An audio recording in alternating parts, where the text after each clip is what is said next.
नमस्कार।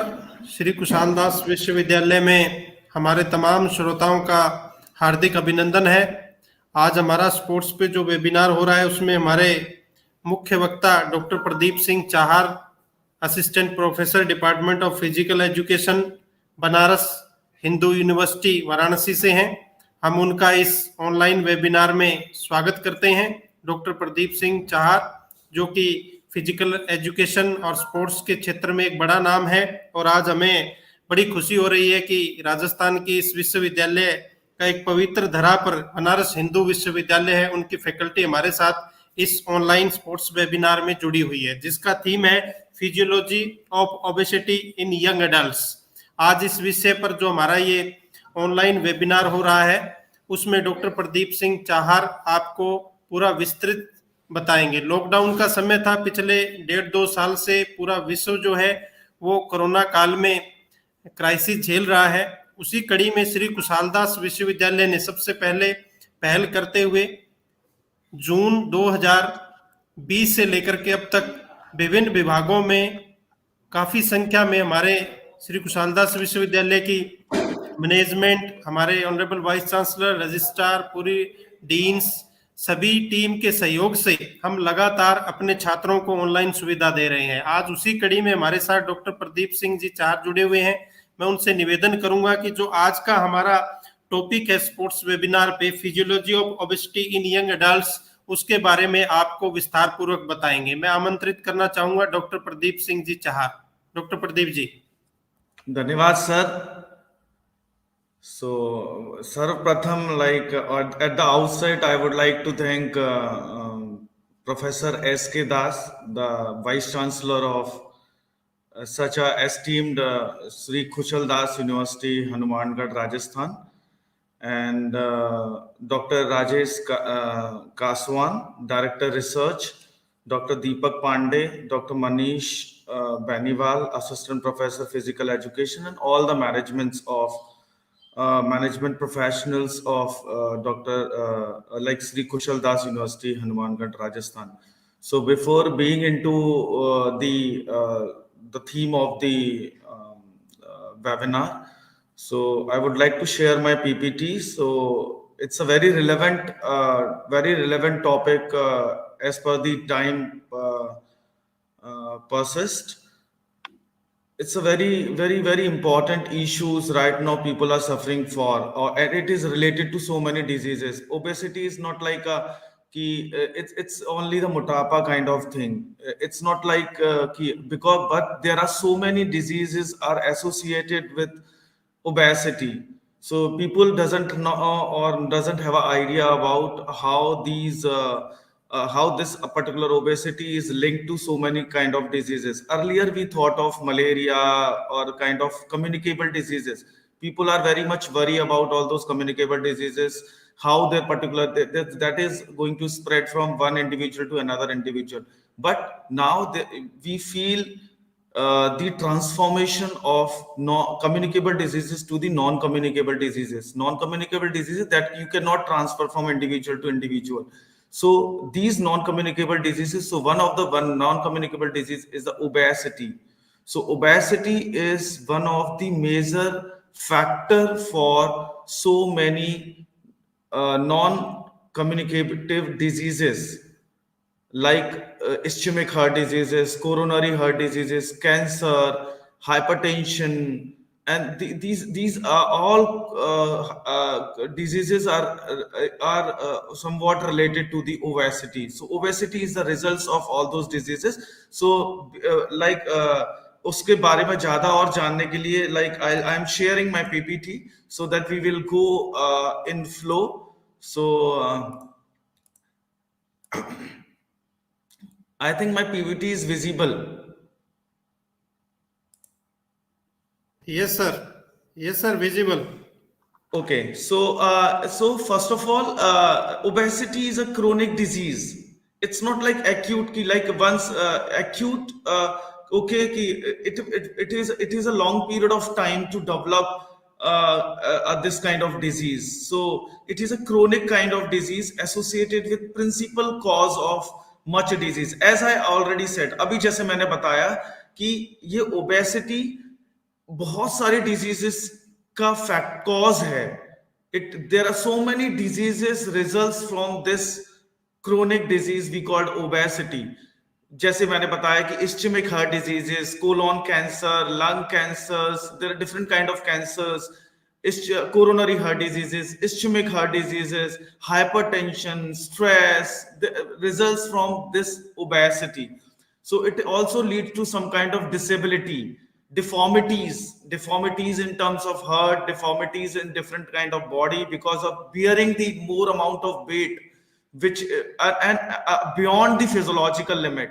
हमारी जो physiological limit है उससे ज्यादा we are carrying the weight and carrying the fat percentage, and that fat percentage results from with so many danger diseases we call as, and that also results in the discrimination.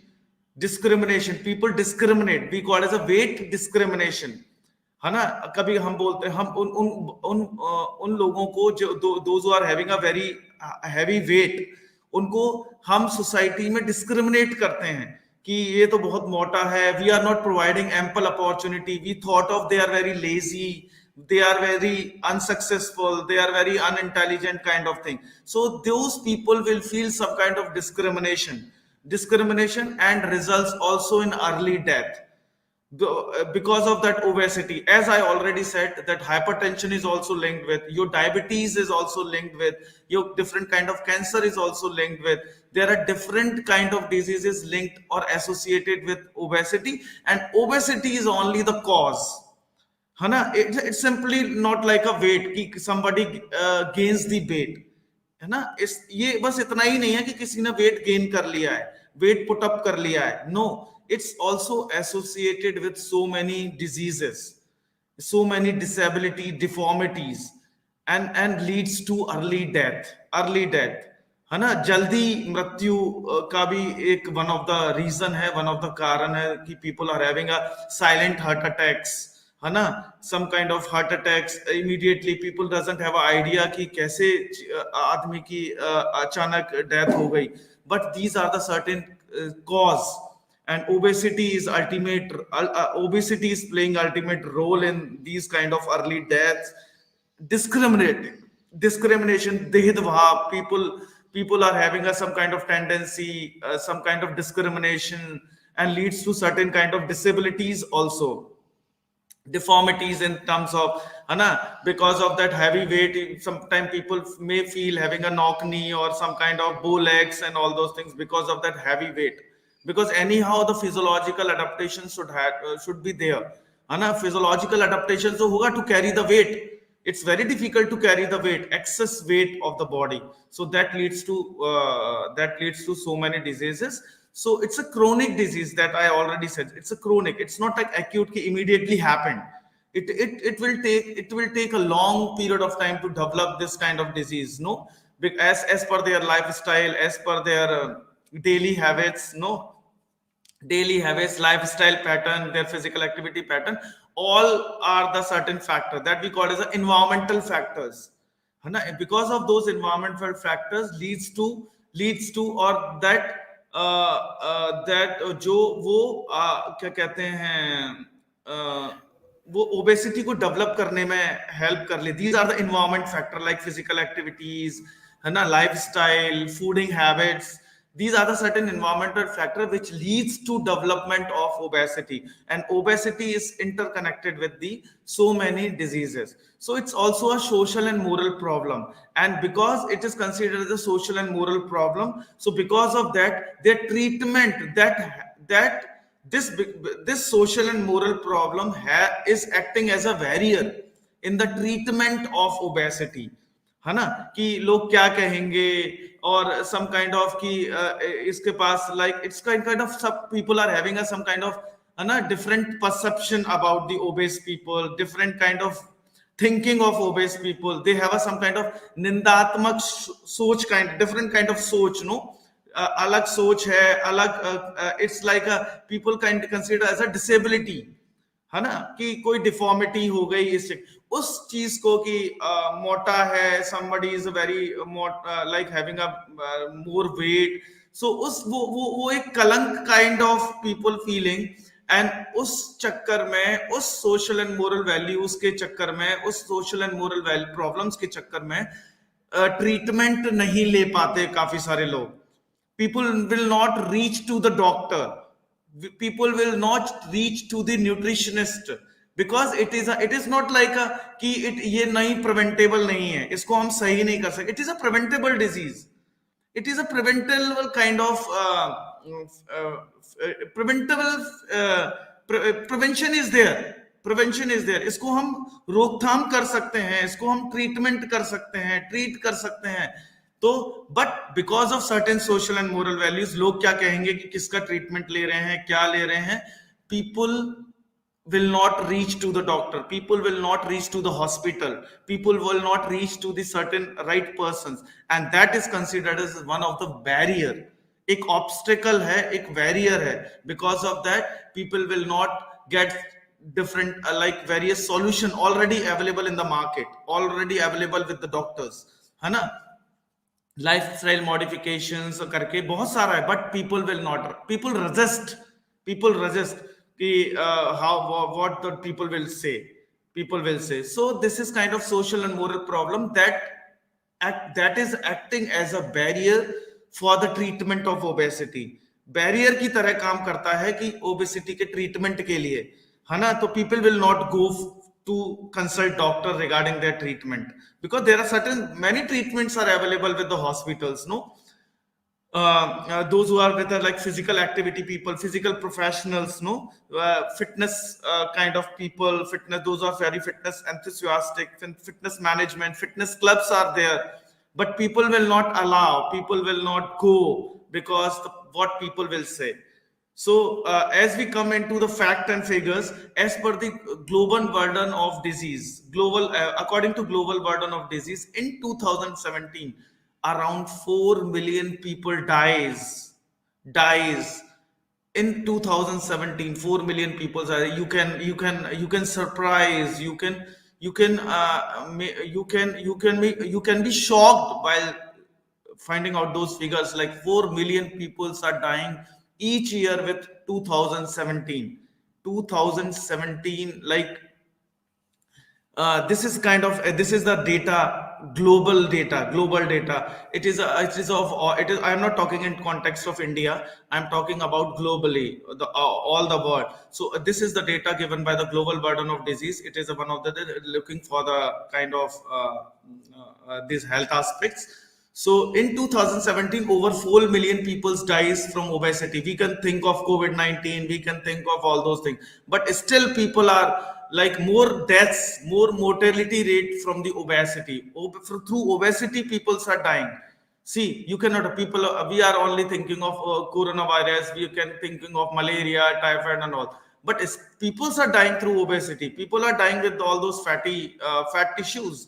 So from, if you check the figure from since 1975, 1975 से अब तक obesity increases 4 folds, 4 गुना बढ़ चुकी है 1975 से अब तक. like in or among age 5 to 19 years. I am not talking about कि हम बूढ़े होंगे या एक एज की तरफ जा रहे होंगे तो हम obviously it's a physiological functioning कि हमारा fatty tissues ज्यादा develop because we are much less engaged in physical activity. तो energy expenditure हमारा ज्यादा नहीं है, इसके कारण एनर्जी एक्सपेंडिचर ज्यादा नहीं है, तो इसके कारण हमारा फैटी टिश्यूज और फैट ज्यादा एडिपोज टिश्यूज में डेवलप. लेकिन I am not talking about the people who are having a 50 years of age or more than 50 years of age. We are talking about, this particular data is talking about those who are having between 5 to 19 years of age. So this is the figure of individuals between the age of 5 to 19 years. There also, since 1975, globally 4 times obesity increases. जो 1975 में थी वो अब तक 4 गुना बढ़ चुकी है between the ages of 5 to 19 years. 39 million children under the age of 5 were overweight or obese. Look, we are thinking of कि obesity or heavy people found around 40 years of age or 50 years of age, 60. But yeah, this data says 39 million children globally under the age of 5 were overweight और OBCs इन 2020 का अगर data उठा के देखें तो 5 साल से कम के जो बच्चे हैं उनमें से 39 मिलियन बच्चे ओवरवेट कैटेगरी में, आइदर इन ओवरवेट कैटेगरी और OBCs category.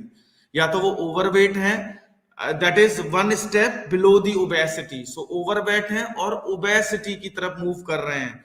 So around 39, this is a very big figure we have to think of that this gives a stimulus to think people, this is what we are doing, we have to think how to protect, how to prevent the children from not to be suffer from obesity, हम कैसे बचा सकते हैं बच्चों को कि वो सफर ना करें। this is a alarming kind of situation, एक हमारे लिए अलार्म है, एक हमारे लिए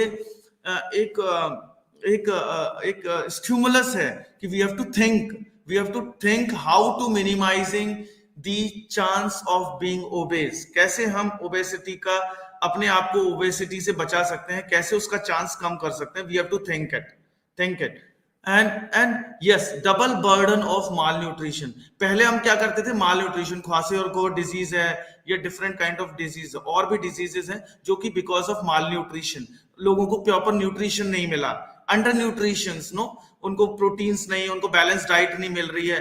people world already struggling to how to cope up the under nutrition problem, कैसे उस अंडर न्यूट्रिशन प्रॉब्लम को, we started the mid day meal to provide proper nourishment, proper diet to the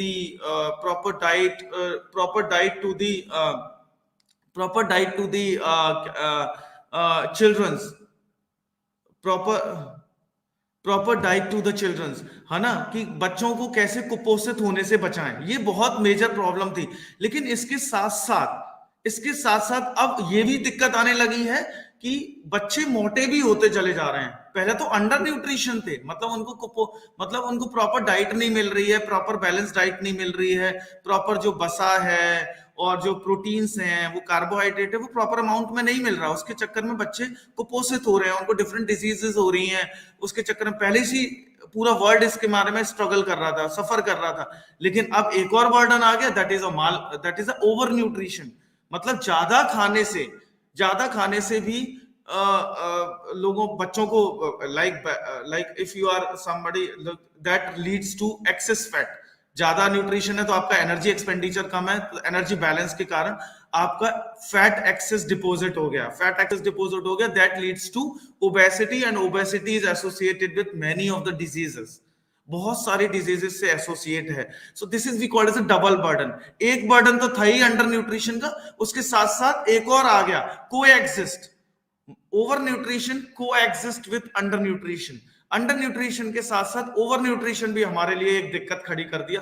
तो पहले तो हम अंडर न्यूट्रिशन को ही हम देख रहे थे कि कैसे ट्रीट करा जाए, अब हमारे पास एक और चैलेंज आ गया, how to treat the over nutrition, how to rid off, कैसे ओवर न्यूट्रिशन से हम मुक्ति पाएं, कैसे हम इसको सॉल्व करें, कैसे हम इसको ट्रीट करें, कि so that we have a very good youth, we have a very good young generation, fit generation, है ना, and how to provide the disease free life, है ना।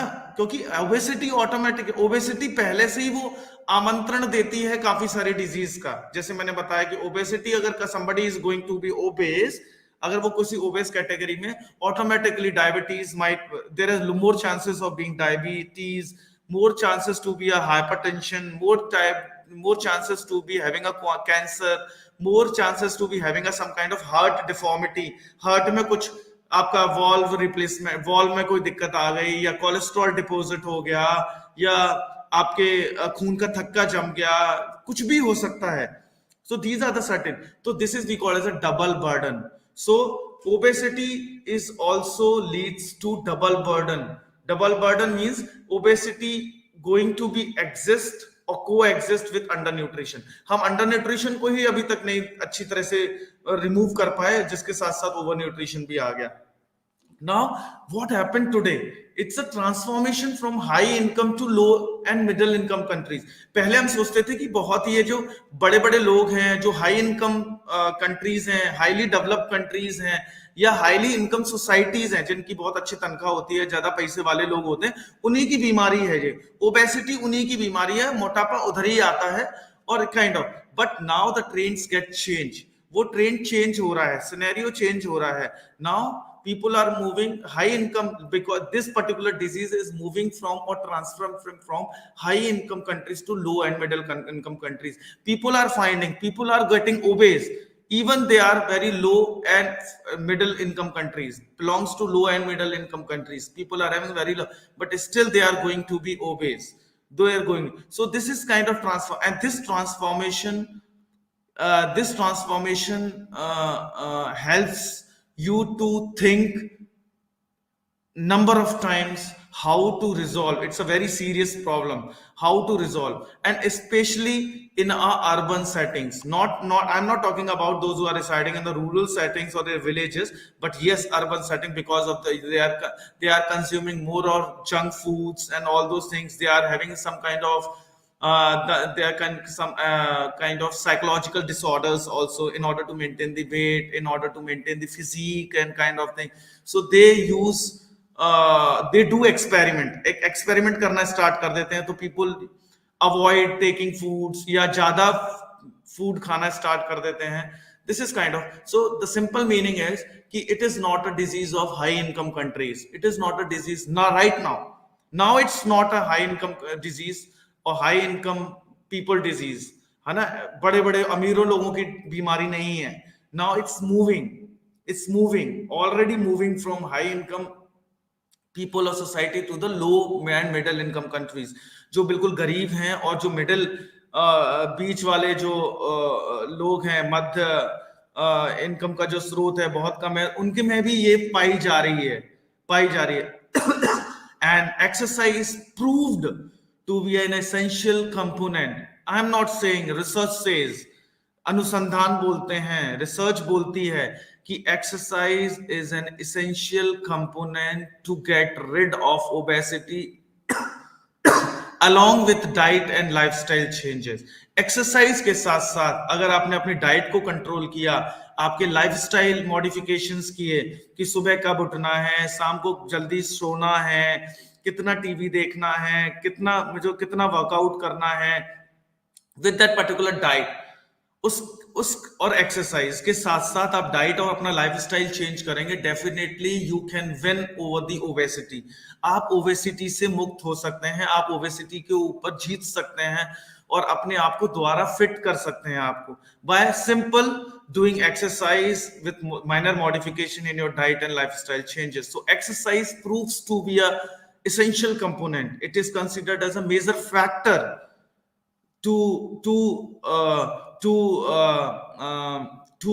avoid obesity को avoid, obesity को ignore करके with modification in the diet and lifestyle changes. So this is somewhat introduction about the globally we have talked about.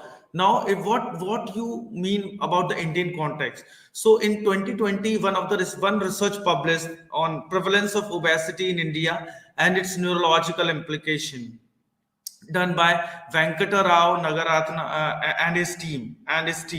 So this particular study revealed that prevalence of obesity in India is 40.3%. Means if you're talking about all those crores of 135 crores of population, so 40% people are already obese. So you can imagine how the obesity captured us, obesity dominate us, है ना, हम लोगों को dominate हो गई है हमारे ऊपर और हम लोगों को धीरे धीरे कैप्चर करती जा रही है. So prevalence, 40% of our Indian population is suffering from obesity, and that is already associated with different kind of disease. If you are moving from south, if you're talking about different regions, south, east, north, or west, and the central region, south is having a highest obesity in terms of 46.51%, and east is having a lowest 32.96. In between, north and west is lying between 46.51% to 32.96%. In between, somewhere north and west peoples are lying, उसके बीच में north के और waste के लोग भी बीच में fall करते हैं, लेकिन मिनिमम किसका, ईस्ट में भी अगर मिनिमम मिलता है तो it's a 32.96%, very very very high proportion. It's not very small figure. 32% is a very like highest figure, no, if you're talking in terms of India. South highest, south में सबसे ज्यादा 46, near about 50%. So in south people, in southern region 50% peoples are, you can say 50%, approx 50% peoples are suffering from or going to suffer from obesity. If you are comparing between the women and men's, अगर man और women में compare, आदमी और औरत में compare करा जाए, स्त्री और पुरुष को कंपेयर किया जाए, then womens are having more chances to be going obese. And the results found 41.88% versus 38.67%, means women are having a 41, means out of whatever the women are having in India, out of that 41.88% women are suffering from obesity in comparison to men, whose percentage is 38.67%. If you are going like this, they also studied between the urban and rural. So obesity is generally found in the urban areas, highly developed areas, cities, no, in comparison to the rural that is belongs to villages and in extreme interior part of the country that we call. So having a 36.08% in comparison to urbans are having more prone, having a more chances of being obese over 40 than under 40. So if they also compared who is having a more obesity, over 40 or then under 40, those who are below 40. So those who are below 40 is having a less chances of being suffer than the over 40, those who are having a 45, those who are above. So once you reach to the high age of 40 over, you have a more chances. So then only you have to think of, once you reach to the over, don't wait for the last minute, you have to do daily some kind of physical activity or exercises suggested by World Health Organization and all those.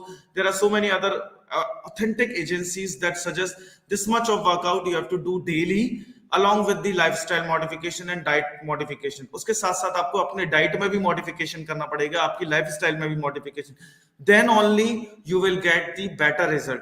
तभी आपको बहुत अच्छे result आएंगे, बहुत अच्छे results आएंगे. कब? जब आप अपनी डाइट पे भी कंट्रोल कर लेंगे, आपके अपनी लाइफस्टाइल पे भी कंट्रोल करेंगे, उसके साथ साथ आप फिजिकल एक्टिविटी को इम्प्रूव एनहांस करेंगे, फिजिकल एक्टिविटी को तवज्जो देंगे, then you can win over the obesity. आप ओबेसिटी के ऊपर जीत सकते हैं और आप काफी सारी बीमारियों को भगा सकते हैं अपने शरीर में से.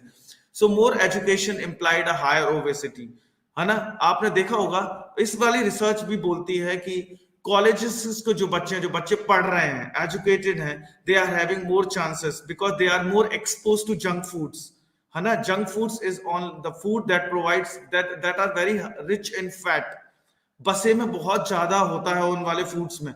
सो जैसे ही बच्चे एजुकेटेड मतलब कॉलेजेस में जाते हैं, they are more expose to patties, burgers and all those things. So that's why their study also revealed that college students are having more chances of being obese in comparison to the uneducated people. Lower physical activity, जिनकी अगर जो कम sedentary lifestyle, जैसे आप देखेंगे कि जो लोग बहुत बैंक में, बहुत सारे लोग दिन भर 5-8 घंटे पूरी चेयर्स पे बैठे रहते हैं, जो व्हाइट कॉलर्स जॉब होती हैं, सीडेंटरी लाइफस्टाइल्स हैं जिनकी, उनमें ओबेसिटी के चांसेस ज्यादा होते हैं इन कंपैरिजन टू जो बहुत ज्यादा एक्टिव इन्वॉल्वमेंट है, जो स्पोर्ट्समैन है, जो कि फिजिकल इवनिंग में fitness spa, health gym, fitness gym में जाते हैं. They are engage themselves in some kind of physical activity. तो इनकी स्टडी ने ये भी पाया कि जो कि इनएक्टिव हैं, सीडेंटरी लाइफस्टाइल में बहुत कम एक्सरसाइज करते हैं, उनमें ओबेसिटी के चांसेस ज्यादा हैं. That particular study revealed 43.7% they found obese because of their inactivity, because of their non involvement in physical activity. उनका physical activity में involvement बहुत कम था. Because of that they are suffering from obesity in comparison to those who are vigorously active, those who are very much involved in physical activity. बहुत ज्यादा activity में कोई ना कोई exercise में कुछ खेलते होंगे या कोई exercise कर रहे होंगे, कोई gym में जा रहा होगा, whatever it is. So comparison to those who are not doing, having a more chances of being obese. If you see this particular figure, and it is a report nearly a decade on trends, risk factor and policy implication in global obesity, published by Nature Reviews Endocrinology. ये research अभी 2020 में publish हुई है nature reviews and endocrinology में. उसके according अगर if you see all those figures, अगर आप ये सारी चीजें देखें तो साउथ एशिया में हम आते हैं. तो when you are talking about the South Asia, तो there are the three aspects. 1980 में what is the situation of man women, 2008 what is the situation of man woman in terms of obesity, and in 2016 what is the situation of obesity in terms of what is the situation of man and woman in context to obesity. Obesity के context में man woman कहाँ थे? तो you just look at this particular figure. So this is 1988 में we doesn't have some kind of men's में बहुत कम obesity था in comparison to women. Women having a more, as I already said, women are having more chances to be obese because of their some physiological conditions and all. So women are having a more chances to be suffer from obese. So अगर आप 1980 का figure उठा के देखेंगे तो man तो बहुत negligible थे, वुमेन्स में थोड़ा सा था. बट आप देखेंगे 2008 में मेंस का भी काफी सारा बढ़ा, फीमेल्स तो बड़े ही बड़े, लेकिन मेंस का भी काफी सारा प्रोपोर्शन बढ़ गया. और 2016 में again it elevated, it's keep on increasing, trend आ रहा है. और वुमेन्स का भी बढ़ा. किसी भी फिगर में आप देखेंगे तो womens are on the highest side, अगर आप किसी भी फिगर में उठा के देखेंगे. But in come to high income specific countries, so they have a more or less same or maybe the highest one. and it's keep on increasing, ऐसा नहीं कि डिक्रीजिंग है. आप कोई सा भी देखेंगे तो इधर भी इज इंक्रीजिंग एस्पेक्ट में है, इधर भी इंक्रीजिंग में. और देयर इज एकदम spark change, no spark change after the 2000 or something when junk foods emerged and all those things. So this is, if you go to the next figure also, this is the graph plot between the prevalence of obesity, percentage of obesity among with age group. तो किसमें सबसे ज्यादा prevalence और obesity है, कहां, किस group is more vulnerable, कौन सबसे ज्यादा ओबेसिटी के लिए ओबेसिटी, कौन सा एज ग्रुप बहुत ज्यादा ओबेसिटी के चांसेस किस एज ग्रुप में सबसे ज्यादा हैं, which group is more vulnerable to the obesity. तो इस फिगर में आप देख सकते हैं, this is the study done in published in New England journal of medicine. So इसमें आप देखेंगे तो समवॉट पीक ये है. So it is kind of 55 to 59 years of age, 50 to 59 years of age, people are having more obesity, people are having more chances to become obese. इसका एक मे भी कारण हो सकता है कि इस एज में आके people reduces the physical activity reduce कर देते हैं, तो they have a more energy in the body and that energy get stored in the form of fat or adipose tissue and people will have a fat. अगर ये है obesity according to age group. अगर obesity in children according to year, अगर year wise childrens में, बच्चों में देखें तो 1980 में कहां थे और 2015 में हम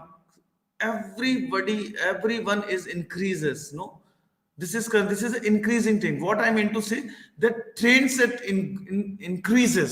increases tremendously from 1980 to 2014.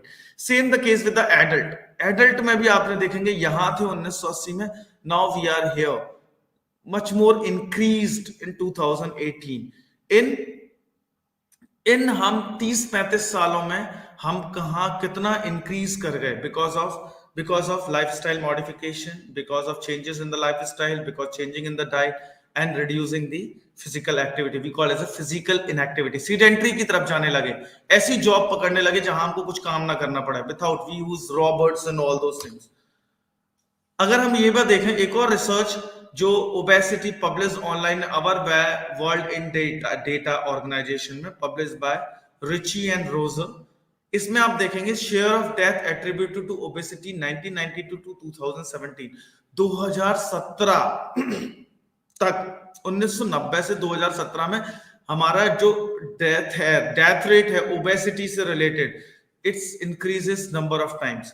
आप 1990 में बात करेंगे, इट्स समवेयर अराउंड 1% और may be less than 1% or 1%. But when you're talking about 2017, it is more close to 4% or it's kind of 5%, nearby 5%. It's kind of nearby 5% or more close to 6%. See, 1% to 6%, 5% increasement in the deaths because of obesity. So you can imagine 6% बढ़ना in 20-25 सालों में 6%, 5% का spark, 5% लोग ज्यादा death की तरफ जा रहे हैं because of obesity. So now we come to the point, what do you mean by obesity? So obesity is severe excess of fat in proportion of lean body mass. So we have अगर हम body को दो भागों में बांटें, so हमारा जो body weight होता है, हमारा जो बॉडी मास होता है, वो दो चीज से बनता है, लीन बॉडी मास और फैट मास. तो हमारा जो फैट मास है और लीन बॉडी मास हमारा जो हड्डियां हैं और जो मांसपेशियां हैं, उसका वजन होता है लीन बॉडी मास.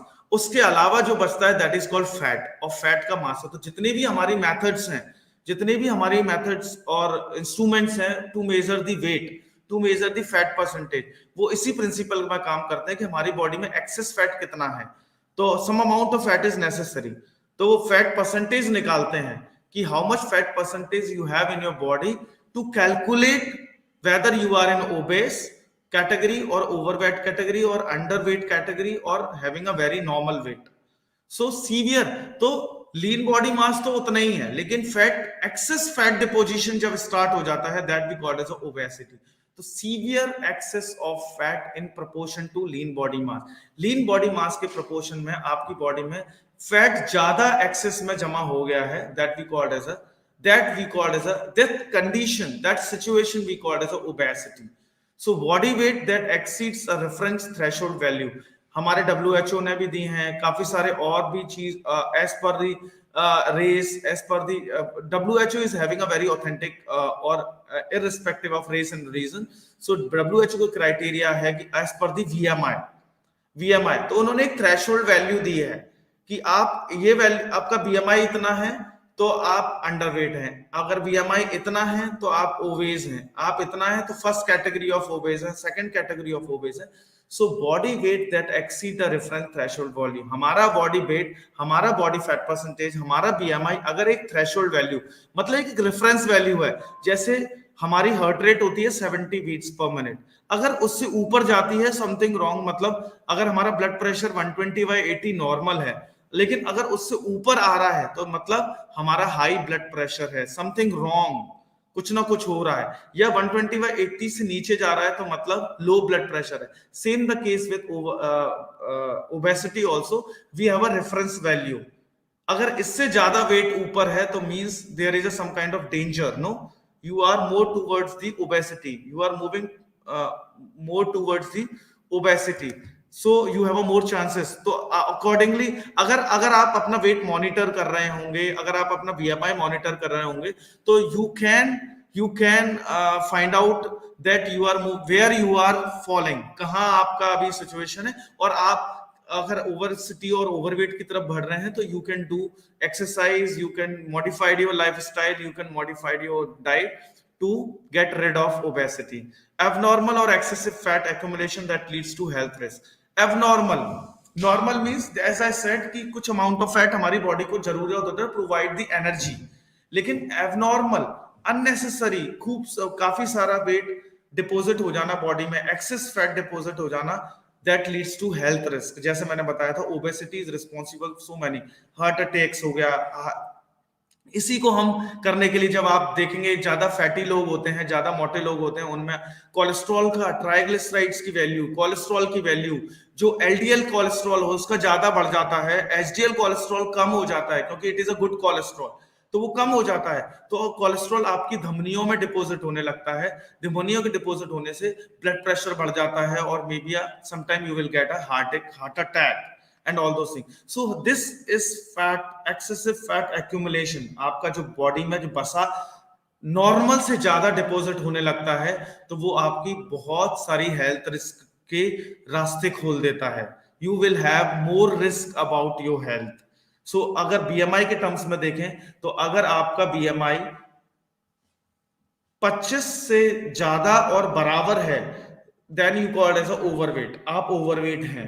अगर 30 से ज्यादा है और बराबर है, तो आप बोल सकते हैं you are obese. In adults I am talking about in adult. अगर आपका बीएमआई 30 से ज्यादा है और बराबर है, तो आप ओबेस हैं। आपका बीएमआई अगर 25 से ज्यादा और बराबर, तो ओवरवेट है। और उसका और भी टाइम टेबल है कि जैसे 18 से कम और 18 से कम और उसके बराबर है, तो you are very having a underweight category, you are in the underweight category.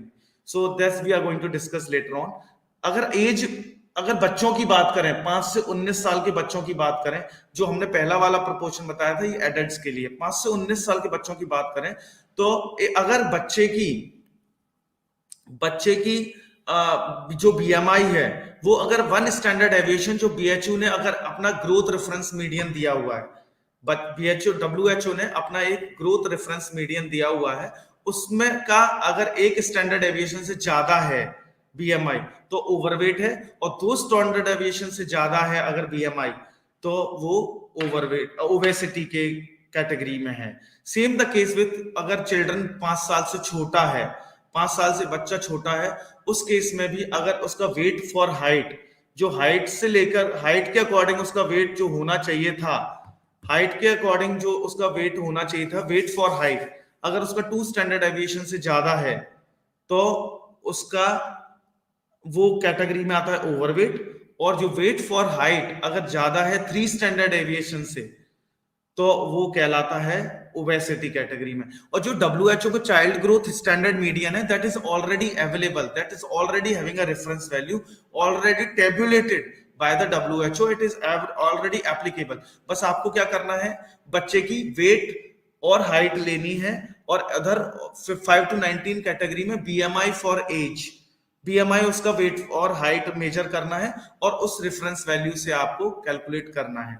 What is BMI? Body mass index, weight upon height square, है ना। बच्चे का, किसी का भी इंडिविजुअल का वेट लिया, weight in kilograms, or if you are take weight in kilograms and height in meters, weight in kilograms, height in meters, तो आपने मेजर करी, और तो वेट आपने ऊपर लिया, और जितनी भी हाइट है मीटर्स में उसको स्क्वायर कर दी, और उसको डिवाइड कर दिया, you will get the BMI. तो उसके अकॉर्डिंग आप देख सकते हैं। टाइप ऑफ ओबेसिटी के उसमें जाएंगे, तो देयर आर 2 टाइप्स। आप 2 तरह की ओबेसिटी आपको दिखी मिलेगी, या तो आपको फैट आपके एब्डोमेन के चारों तरफ ज्यादा दिखाई देगा, या फैट हिप्स के आसपास, बटक्स के आसपास दिखाई देगा। That is mostly found in females, and while fat around the abdomen is mostly found in the females majority. It is not limited to males, no, any of the type of obesity is limited। हम ये नहीं कह रहे कि ये सिर्फ females के लिए लिमिटेड है और मेल्स के लिए लिमिटेड है, ये दोनों किसी के में भी मिल सकते हैं, but majority females are having a pear type of obesity, and majority of males are having a apple kind of obesity, android obesity, excess fat around the abdominal region। यहां पर क्या होता है, एंड्रॉइड टाइप ऑफ ओबेसिटी में क्या होता है, ज्यादातर फैट आपके एब्डोमेन के आसपास ज्यादा डिपॉजिट हो जाता है, which is related to metabolic syndrome. Metabolic syndrome जैसे मैंने बताए थे, high blood pressure, low blood pressure, high lipid profile हो जाता है, cholesterol leads to heart attack, ischemic heart disease, coronary heart disease, these kind of diseases। And peer obese, excess is fit somewhere around the hip and thigh areas। Thigh और hip areas में ज्यादातर fat deposit हो जाता है, और generally fine form मिलता है women's में, and it is also associated with metabolic syndromes like heart disease, high blood pressure, diabetes, certain type of cancer, blood cholesterol, नींद नहीं आना, kind of certain kind of. So these are the two kinds of obesities. When you come out with the complications, so cardiovascular disease such as heart disease, a stroke, which are the leading cause of that, we have already discussed कि जो obesity के कारण you are having a more chances to suffer from cardiovascular disease, आपको बहुत ज्यादा chances बढ़ जाते हैं कार्डियोवास्कुलर डिजीज होने के, हार्ट डिजीज होने के, स्ट्रोक आने के, डायबिटीज होने के, that leads to including blindness. कभी कभी डायबिटीज के कारण ना आप कभी कभी आंखें चली जाती हैं, है ना, कभी कोई हाथ और कोई बॉडी का पार्ट काटना पड़ता है, डायलिसिस फ्रिक्वेंटली करना पड़ता है ना, मस्कुलोस्केलेटल ऑस्टियोआर्थराइटिस, बोन वीक हो गई, हमारी बोन्स वीक हो गई, कैंसर्स हो गए different kind of. These are the certain risk factor for this chronic obesity diseases, and these all certain factors are associated with obesity. So the risk of these non-communicable diseases increases even a person is only slightly overweight as a. ये ऐसा नहीं है कि मेरा BMI 30 से ऊपर जाएगा तभी मैं ओबेसिटी होऊंगा, तभी मेरे चांसेस बढ़ेंगे. No, it can be overweight people are also obesity category में नहीं है लेकिन ओवरवेट है, तब भी there are more chances to be suffer from non-communicable diseases. You have a more chances to be having a diabetes. Nowadays अगर आप देखते हैं ना, आजकल कराते हैं प्री डायबिटीज, आप प्री डायबिटीज स्टेज में हैं, आपको डायबिटीज हो सकती है अगर आपने एक्सरसाइज नहीं कर रहे हो, आप लाइफस्टाइल में अपना मॉडिफाइड नहीं करोगे, अपनी डाइट में मॉडिफाइड नहीं करोगे, आपकी ये प्री ओबेसिटी, प्री डायबिटीज में कन्वर्ट हो जाएगी. So you have to take care of this thing in childhood. Associated with the right, बच्चों में भी अगर ओबेसिटी है तो that leads to so many diseases, है ना, कॉग्निटिव एस्पेक्ट, उनकी लर्निंग एस्पेक्ट में, उनका आईक्यू में अफेक्ट डाल सकता है, different kind of cognitive diseases, brain related diseases they have, है ना. They will also this obesity may also affect the growth and development of different organs of the body. So that particular obesity in children also affecting or leads to certain illnesses. बहुत सारे illnesses है, बहुत सारे health complications हो सकते हैं बच्चों को भी because of obesity. अगर बच्चे में obesity है तो, as per the research finding, with obesity, adolescents with obesity will likely continue to be obese into adulthood. जो बच्चों में ओबेसिटी है, ये रिसर्च बोल रही है, रिसर्च की फाइंडिंग्स हैं कि जिन बच्चों में ओबेसिटी होती है वो आगे जाके जो बड़े होते हैं तो भी ओबेस रहते हैं. There are more chances to be obese और हैविंग अ ओबेसिटी. उनमें बहुत ज्यादा चांसेस होते हैं ओबेसिटी के और ओबेस होने के. जिन बच्चों में ओबेसिटी होती है उसमें बड़े होके भी ओबेसिटी के बहुत ज्यादा चांसेस होते हैं. तो you have to take care from childhood itself. You have to modify the behavior of your child. अगर आप बचपन में कंट्रोल कर लिया तो आपका आगे जाके भी कंट्रोल. तो ऐसा नहीं है कि जब होगी वेट बढ़ेगा, ओबेसिटी आएगी, है ना, मेरा वेट गेन होगा तब मैं देखूंगा. No, you have to think right now itself. जब आपका वेट बहुत अच्छा है, यू आर फिजिकली फिट, आप कंटिन्यू करें वो चीज so that you may have not expose to obesity. आप आगे जाके ओबेसिटी और ओवरवेट से सफर ना करें. तो आप वो कंटिन्यू करिए. ऐसा नहीं है कि जब होगा तब मैं करूंगा, तब मैं ये लाइफस्टाइल अडॉप्ट करूंगा, तब मैं जिम जाना स्टार्ट करूंगा, तब मैं एक्सरसाइज करना स्टार्ट करूंगा, तब मैं अपना डाइट में चेंज लाऊंगा. No, you have to think right now when you are physically fit, है ना. What causes and prevention and control? So what causes? So many of the causes are, जैसे मैंने पहले बताया था, ये प्रिवेंटेबल है, ये डिजीज प्रिवेंटेबल है, प्रिवेंशन है इसका, इसको हम सही कर सकते हैं, इसको हम क्योर कर सकते हैं, और रिवर्सिबल भी है. पतले से मोटे हो सकते हैं तो मोटे से पतले भी हो सकते हैं. It is a reversible kind of disease.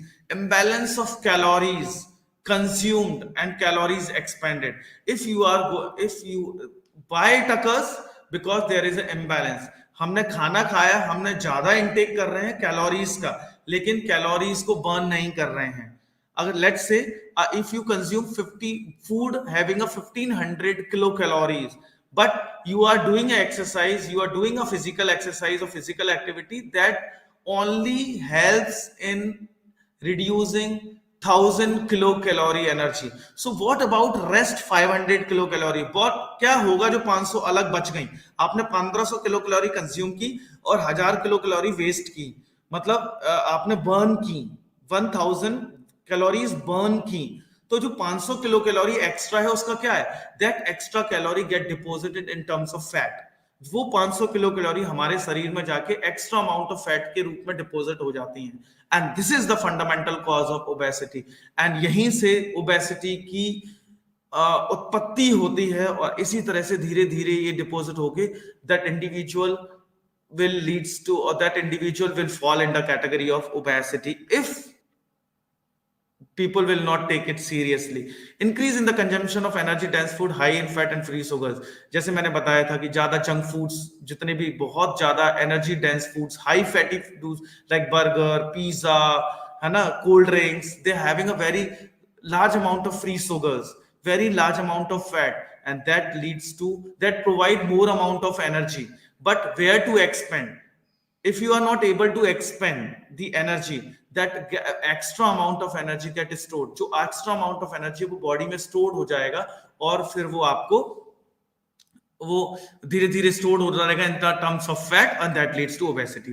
Physical inactivity, आपने सीडेंटरी, आप एक्सरसाइज नहीं कर रहे हैं, सीडेंटरी लाइफ, आपकी जॉब भी वैसी है कि दिन भर कंप्यूटर से बैठा रहना, कोई एक्सरसाइज नहीं कर रहे हैं, physical inactivity, that also leads to obesity. So you have to be engaged physically, you have to do exercise daily, and how much how to control that particular obesity. So super supportive environment and communities are fundamental, that मैंने बोला कि एक stigma नहीं होना चाहिए, एक barrier नहीं होना चाहिए, you have a supporting environment, supporting community.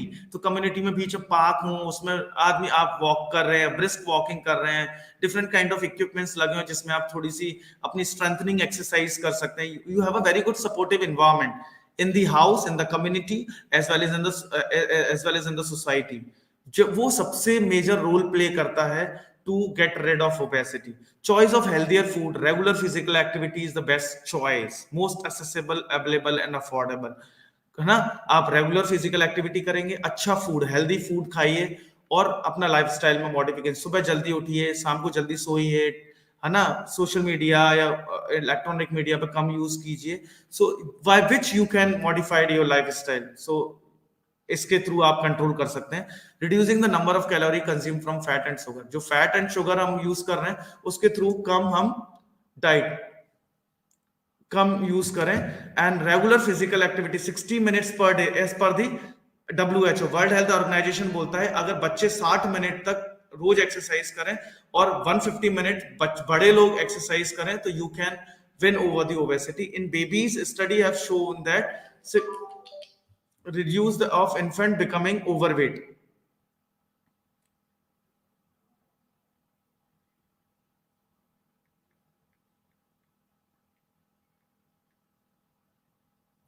तो वो ये हेल्प करता है। Double burden we already explain.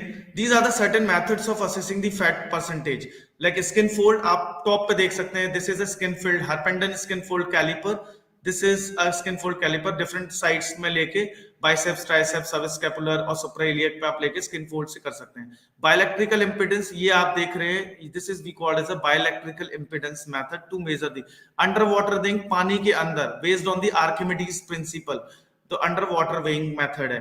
Dual energy एक्सोमेट्री, एक्सेस स्केन करके भी आप निकाल सकते हैं। वेस्ट टू हिप रेशो से पता कर सकते हैं। एयर डिस्प्लेसमेंट प्लेथोसोमोग्राफी, ये अंदर बॉड पॉड यूज करके आप यूज कर सकते हैं। Body mass index, this is the golden measure too. तो ये सारे मेथड्स क्या कर रहे हैं, सिर्फ फैट परसेंटेज मेजर। जब आप फैट परसेंटेज पता पड़ गया तो अकॉर्डिंगली आप अपना वर्कआउट, फिजिकल एक्टिविटी और अपना लाइफस्टाइल मॉडिफिकेशन और डाइट मॉडिफिकेशन कर सकते हैं in order to reduce the fat percent, क्योंकि हमें फैट परसेंटेज ही रिड्यूस करना है बॉडी में से, एक्स्ट्रा फैट परसेंटेज रिड्यूस करना है बॉडी में से। And this is a criteria, this is the criteria given by the World Health Organization. If you have a BMI less than 18.5, you are underweight category. If you are a BMI between 18.5 to 24.9, normal weight, then 25 to 18.5 to 20 to 20 normal weight, 25 to 20 overweight pre-obesity, 30 to 32 point the middle obese, moderate obese, and class morbidly obese class these are the certain class already given by the World Health Organization. These are the certain pathology of obesity. These are the hormones related to the fat percentage. So these leptin, peptide YY, glucagon, like peptide 1, and cholecystokinin. These are the hormones responsible for reducing the appetite. आपका भूख को कम करते हैं, भूख को कम करते हैं तो आप ज्यादा नहीं खाएंगे. While the ghrelin increase the appetite, stimulate appetite. So this is we call it as insulin is one of the hormone that eats extra amount of glucose to maintain the glucose homeostasis. So these are the responsible for fat percentage. That's why अगर आपको obesity होता है, there is a disturbance in insulin resistance, or that leads to diabetes. Leptin, peptide, glucagon, cholecystokinin, that suppress food intake, that leads to loss of appetite, and because of that you can work on those hormones to balance the fat percentage and lean body mass. Faecal microbiota, आजकल काफी सारी diets पढ़ रही हैं, तो जो microbiomes जो कि रिलेटेड हैं वो सीधा आपके बॉडी में इंजेक्ट कर देते हैं in order to maintain the weight. So this is kind of sketch diagram, pathophysiology, how the obesity, excess fat, oxidative stress, these are the hormones responsible for obesity, insulin resistance, adiposity, adipocytes, these are the certain responsible. So down regulation of, अगर आपने calorie utilisation का balance नहीं किया, apatite को बढ़ा दिया और calorie utilisation कम कर दिया, तो that leads to obesity. So these are the certain responsible, we call as a, there are certain eating disorder. This obesity is also related with the psychology. So anorexia nervosa, bulimia nervosa, binge eating disorder, rumination disorder, and prader-Willi. These are the certain. Anorexia nervosa में क्या होता है, especially found in the girls, कि इसमें बच्चे क्या करते हैं कि बच्चे ज्यादा अवॉइड करते हैं फूड